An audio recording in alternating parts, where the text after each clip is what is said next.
1938ခုနှစ်မေလရဲ့မှောင်မိုက်တဲ့ညတညမှာမွန်ဂိုလီးယားရဲ့နောက်ဆုံးအလှနတ်သမီးဟာတနတ်ဒန်ချက်တွေလက်အတူအသက်ပြောက်သွားခဲ့ရပါတယ်။သူမနဲ့အတူသူမရဲ့မမွေးဖွားတဲ့ကလေးငယ်ပါတမိုင်းရဲ့သားကောင်ဖြစ်သွားခဲ့ရတာပါ။တင်နုမြင်တွေ့နေရတဲ့ဒီအမျိုးသမီးဟာကဘာကျော် Star Wars ရုပ်ရှင်တွေက Queen Amidala ဇက်ကောင်ရဲ့မူလရင်းမြစ်ဖြစ်ပါတယ်။ဒါပေမဲ့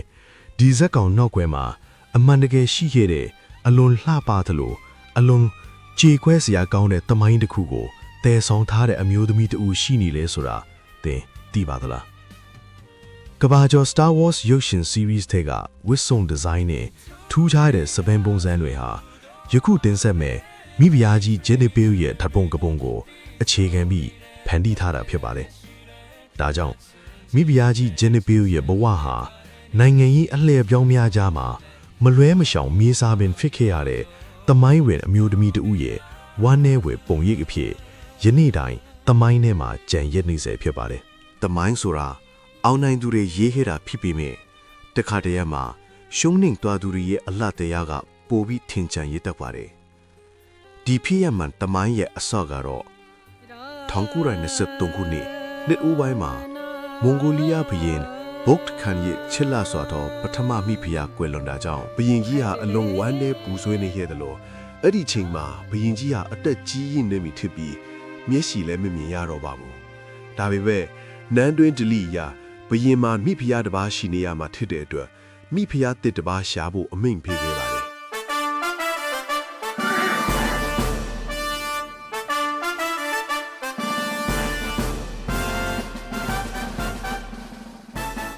မိဖုရားတစ်ကိုရွေးချယ်တဲ့အခါမှာရုပ်ရည်လှပယုံတယ်မကပဲဘုရင်ကြီးနဲ့ဇာတာတူတူထိဖို့ကိုနန်းတွင်ပညာရှိတွေနဲ့နက္ခတ်ပြည်ပညာရှင်တွေကအဓိကထားရှာဖွေခဲ့ကြပါတယ်။သူတို့ဟာနိုင်ငံတော်ဝန်ကအလှပဆုံးအမျိုးသမီးအသက်18နှစ်ကနေ20ကြား15ဦးကိုစကားတင်ရွေးချယ်ခဲ့ရမှာလှပတဲ့အမျိုးသမီးတူကိုတွေ့ရှိခဲ့တာပါ။သူမဟာအသက်18နှစ်အရွယ်သာရှိသေးတဲ့နန်းဆယ်လွင်လို့ခေါ်တဲ့သူဖြစ်ပြီးနောက်ပိုင်းမှာဂျီနီဘီလ်ဆိုတဲ့ဘွဲ့အမည်ကိုရရှိခဲ့သူပါဂျီနီဘီလ်ကိုမိဖုရားအဖြစ်ရွေးချယ်ခဲ့တဲ့ဖြစ်စဉ်ဟာတကယ်ကိုရုပ်ရှင်ဆန်လွန်လာပါတယ်။တမိုင်းမတန်တွေရာစိတ်ဝင်စားဖို့ကောင်းတဲ့အချက်၃ချက်ရှိပါတယ်။ပထမဆုံးအချက်ကတော့မွန်ဂိုဘီယင်ကြီးရဲ့နန်းသွင်းပညာရှိတွေနဲ့ဘီရင်ဆရာတွေဟာမိဖုရားတည်ရှာဖို့နိုင်ငံအနှံ့ကိုတိတ်တဆိတ်ထွက်ခွာခဲ့ကြပြီးဂျီနီဘီလ်ကိုတွေ့ရှိချိန်မှာတော့သူမဟာအိမ်တော်တဲ့တူဖြစ်နေုံဒီမကပဲနန်းတွင်းအရာရှိတူရဲ့ဇနီးဖြစ်နေတာကြောင့်ရွေးချယ်ဖို့ခက်ခဲခဲ့ကြပါတယ်။ဒါပေမဲ့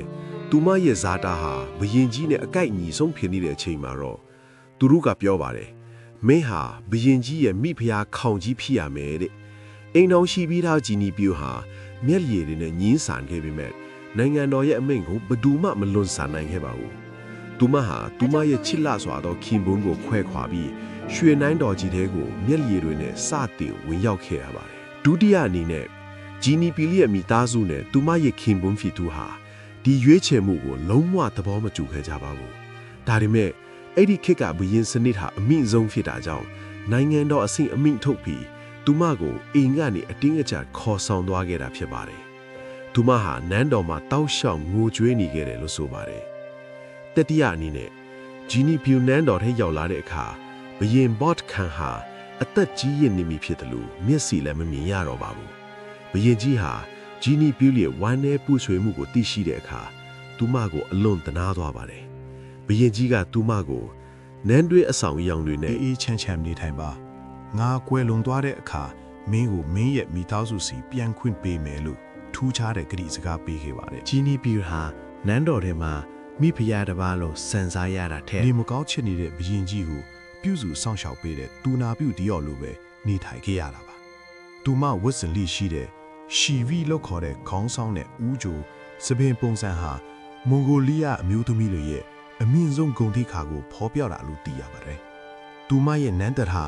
1923ဟာနီ1924ထိတနစ်သားပဲကြားမြင့်ခဲ့ပါတယ်။1924မှာဘယင်ကြီးကွေးလွန်းသွားတဲ့အခါဘယင်ကြီးပေးထားတဲ့ဂရီးစကားအတိုင်းသူမဟာပါစီးစီမှမယူသွားပဲသူမရဲ့မူလခင်ပွန်းစီကိုပဲတိတ်တဆိတ်ပြန်သွားခဲ့ပါတော့တယ် ဂျီနီပီရဲ့ခင်ပွန်းကလည်းသူမပြန်လာမဲ့ရက်ကိုသာစောင့်မျှော်နေခဲ့တယ်လို့သူမအပေါ်မှာထားတဲ့ချစ်ချင်းမေတ္တာတွေလည်းမပြတ်ပြဲခဲ့ပါဘူးဒါဟာသူတို့နှစ်ဦးကြားကခိုင်မြဲတဲ့တစ္ဆာတရားကိုပြသလိုက်တာပါပဲဂျီနီပီဟာသူ့ခင်ပွန်းနဲ့သမီးနှစ်ယောက်သားတစ်ယောက်မွေးဖွားခဲ့ပြီးပျော်ရွှင်တဲ့မိသားစုကိုစတင်တည်ဆောက်ခြင်းပါပဲကံကြမ္မာဟာအမောင်တို့တဲ့တဖန်ပြန်ဆက်ရောက်လာပါတော့တယ်1930ပြည်လိုနှစ်တွေမှာမွန်ဂိုလီးယားကိုဆိုဗီယက်ယူနီယံရဲ့ကွန်မြူနစ်ဝါဒလွှမ်းမိုးလာခဲ့ပါတယ်သူတို့ရဲ့ရည်မှန်းချက်ကတော့ဘရင်စနစ်နဲ့ပတ်သက်သမျှအကျွင်းအကြံအားလုံးကိုအမြင့်ပြတ်တုတ်တင်ဖို့ပါပဲစတာလင်ရဲ့မဟာတုတ်တင်ရှင်းလင်းရေးဆိုပြီး1939ခုနှစ်ရဲ့မှောင်တိုက်တဲ့ညတညမှာဆိုဗီယက်ယူနီယံရဲ့လမ်းညွှန်မှုနဲ့လှူရှားနေတဲ့မွန်ဂိုလီးယားပြည်ထဲရေးဝန်ကြီးဌာနရဲ့စစ်သားတွေဟာဂျီနီပင်ရဲ့အိမ်တကားကိုရိုင်းဆိုင်စွာလာခောက်ခဲ့ပါတယ်သူတို့ဟာသူမကိုဘာအဖြစ်မှမသိပဲဂျပန်တရှူလို့ဆွတ်ပွားဟေပြီးသားသမီး3ယောက်ရဲ့ရှေ့မှာတဲ့အတင်းအကျပ်ဆွဲခေါ်သွားခဲ့တာပါအဖမ်းခံရချိန်မှာဂျီနီပီဟာသူမရဲ့စတုထမြောက်ရင်ထွေးလေးကိုဝင်9လလောက်လွေထားရခြင်းဖြစ်ပါတယ်အေးဆက်လာတဲ့အကျန်းထောင်မှာသူမကိုရရက်ဆက်ဆက်စစ်ဆေးမေးမြန်းခဲ့ပါတယ်သူတို့အလိုရှိတာကသူမကိုအဖြစ်ရှိကြောင်းဝန်ခံခိုင်းဖို့ပါဒါပေမဲ့သူမဟာဘယ်တော့မှဝန်မခံခဲ့ပဲသူမရဲ့ဂုဏ်သိက္ခာကိုအဆုံးထိထိန်းသိမ်းခဲ့ပါတယ်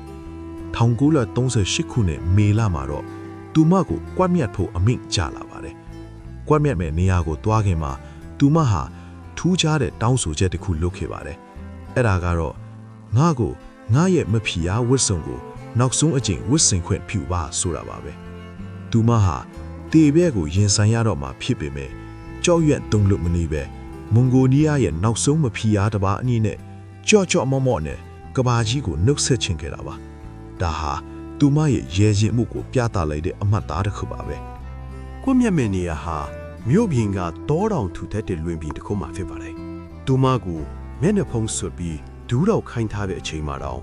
သူမရဲ့ခံညားတဲ့ခေါင်းဆောင်ကြီးဟာလေထဲမှာတည်ငြိမ်နေခဲ့ပါတယ်နောက်ဆုံးမှာတော့ကိုဝုံအရင်အမာနဲ့မိဖုရားကြီးကိုတနတ်နဲ့ပြတ်တက်လိုက်ပါတယ်တနတ်တန်းဟာလွင်ပြင်ကျဲကြီးထဲမှာပဲ့တင်ထပ်သွားပြီးမွန်ဂိုလီးယားရဲ့ဘရင်စနစ်လည်းအဆုံးသတ်သွားတယ်လို့မိခင်တရားရဲ့ဘဝလည်းအဆုံးသတ်သွားခဲ့ရပါတယ်သူမရဲ့အလောင်းကိုဘယ်မှာမြုပ်နှံခဲ့တယ်လဲဆိုတာယနေ့ထက်ထိဘယ်သူမှမသိကြပါဘူးကွန်မြူနစ်အစိုးရကသူမရဲ့အမှတ်အသားမှန်သမျှကိုဖျောက်ဖျက်ပစ်ခဲ့ကြပါတယ်သူမရဲ့သမီးဖြစ်သူကအမေရဲ့ဖမ်းခံရတဲ့ညကစပြီးဘယ်တော့မှပြန်မလာတော့ဘူးဆိုတဲ့စကားတခွန်းနဲ့ပဲသူမရဲ့သမိုင်းကြောင်းဟာဆယ်စုတစ်ပေါင်းများစွာတိတ်ဆိတ်သွားခဲ့ရပါတယ်ယနေ့ကဘာကျော်နေတဲ့ဂျီနီပီရဲ့တပ်ဖုံဟာအမှတော့တခုတည်းသောကြံရည်ခဲ့တဲ့တပ်ဖုံဖြစ်ပါတယ်ကွန်မြူနစ်ဘက်ကတော့သူမရဲ့မှတ်တမ်းမှန်သမျှကိုမီးရှို့ဖျက်ဆီးခဲ့ပြီးမှဒီတပ်ဖုံလေးတစ်ဖုံကပဲကံကောင်းထောက်မှစွာနဲ့သမိုင်းမှတ်တမ်းတိုက်တစ်ခုမှကြံရည်ခဲ့ပါတယ်ဒီပုံလေးတစ်ပုံကပဲသူမရဲ့အလှတရားဟာဆယ်စုတစ်ပေါင်းများစွာကြာပြီးမှတကဘာလုံးကိုပြန်လည်လွှမ်းမိုးထော်ခဲ့တာဖြစ်ပါတယ်မွန်ဂိုလီးယားအစိုးရတပ်က1990ခုနှစ်မှာဂျီနီပီဟာဘာအပြစ်မှမရှိကြောင်းနဲ့သူမအပေါ်ဆွဆွဲချက်တွေဟာအခြေအမြစ်မရှိဘူးဆိုတာကိုတတိဝင်ထုတ်ပြန်ပြီးသူမရဲ့ဂုဏ်သိက္ခာကိုပြလဲဆယ်ရင်ပေးခဲ့ပါတယ်သူမကိုတတ်ခဲ့တဲ့သူတွေဟာတမိုင်းကနေပျောက်ကွယ်သွားကြပြီဖြစ်ပေမဲ့သူတို့ဖျောက်ချက်ဖို့ကြိုးစားခဲ့တဲ့မိဖုရားဂျီနီပီကတော့ယနေ့ခေတ်လူငယ်တွေရဲ့ဖုန်းစခရင်တွေပေါ်မှာနေ့ရုပ်ရှင်ကားကြီးတွေပေါ်မှာထာဝရရှင်သန်နေစေပါပဲအဲဒါကြောင့်တမိုင်းဆိုတာအောင်နိုင်သူတွေရေးခဲ့တာဖြစ်ပြီးမဲ့တခါတရံမှာရှုံးနေသွားသူတွေရဲ့အလားတရားဟာပိုပြီးရှင်သန်ကြံ့ရစ်တတ်ပါတယ်အားလုံးကိုကျေးဇူးတင်ပါတယ်